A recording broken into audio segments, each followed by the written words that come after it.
I'm Shane Bogokwani. Welcome to AI with Musoni, Ancestral Intelligence. Today I want to talk about the benefits of fasting.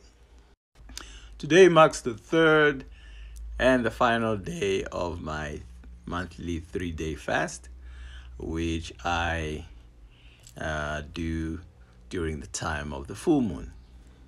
So I started 3 days ago on a Monday, which was a day of the full moon. So ever since I started this fasting, I've been very consistent. I've been doing it every month. And the reason behind my consistency, there's a motivation of the benefits of fasting, which I'm going to share with you guys so that perhaps it might help motivate one to be consistent. Fasting is a very ancient ritual which is now found in all religions and regimen. I mean, today people are talking about intermittent fasting and whatnot. In terms of fasting as a spiritual practice, the oldest documented account is amongst the Bantu of ancient Kemet, aka ancient Egypt. In chapter 39, Herodotus, in his histories, is basically explaining how the Bantu of Kemet used to perform a sacrifice. So they would lead the victim, which is basically the animal marked with a signet, to the altar where they are about to offer it, and setting the wood alight, pour a libation of wine upon the altar in front of the victim, and at the same time invoke God. Then they slay the animal, and cutting off its head, proceed to flay the body. Next, they will take the head and heaping the imprecations on it. If there is a marketplace and a body of Greek traders in the city, they carry it there and sell it instantly. If, however, there are no Greeks among them, they'll throw the head into the river. The imprecations is to this effect: they pray that if any evil is impending either over those who sacrifice or over universal Egypt, it may be made to fall upon the head of that animal. So the animal is always a scapegoat, the same concept you find in Christianity today. These practices, the imprecations upon the heads and the libations of wine prevail over Egypt and whatnot, and hence the Egyptians will never eat the head of any animal. And so he continues to explain the whole part, and I'll go right towards the end of the paragraph.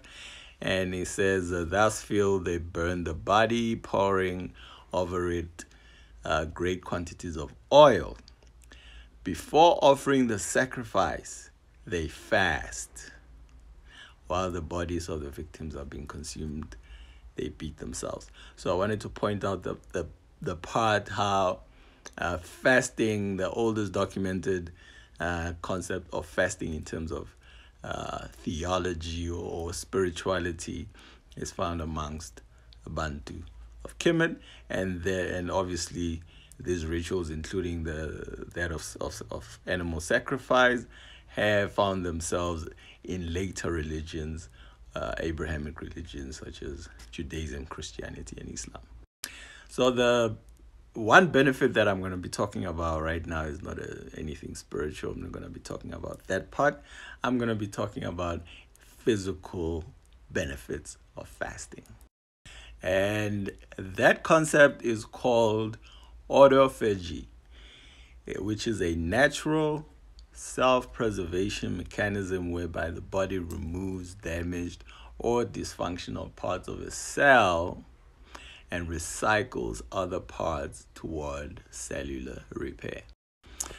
According to cardiologist Dr. Louisa Petrie, autophagy is an evolutionary self-preservation mechanism through which the body can remove the dysfunctional cells and recycle parts of them toward cellular repair and cleaning.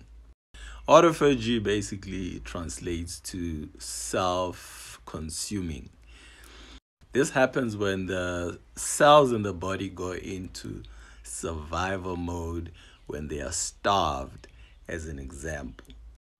So the way my homeopath explained it to me the first time I heard of this concept of autophagy, she said that your digestive system has basically two functions, and the obvious one is to digest food.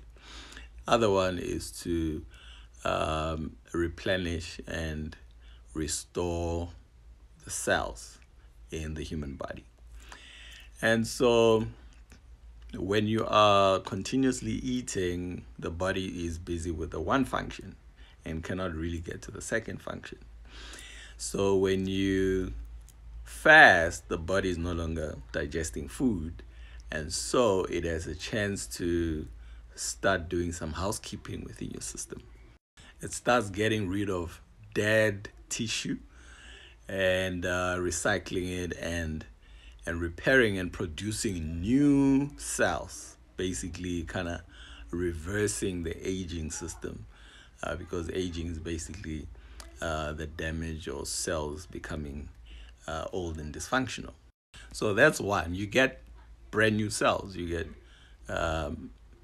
cell reparations or cell repairing within the system. The other benefit or part of autophagy is that the cancer cells, when you're starving, cancer cells cannot survive. They need glucose to be able to thrive within the system. So when you are not eating, they do not get the fuel they require to be able to survive, so they die from starvation. Whereas the good cells, they thrive from that process because they are the ones that benefit from the process of being replenished and new cells being born within your system. So that is the fundamental benefit of fasting in terms of your physical health. Very important disclaimer, this is for educational purposes only.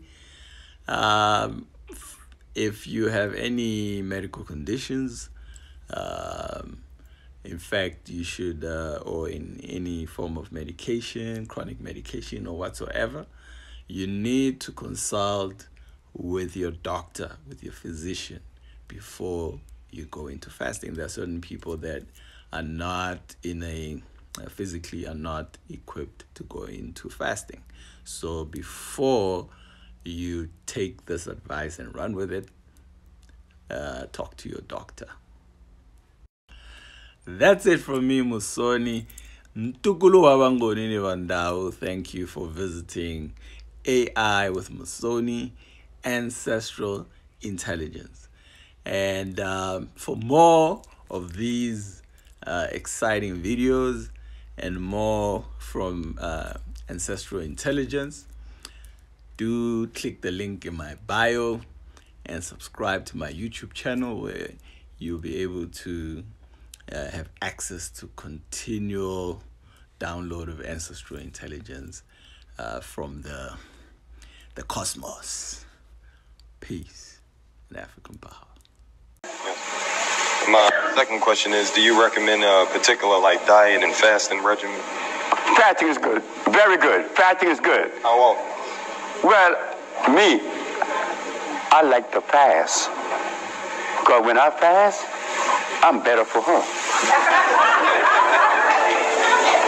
Because I'm healthier. Like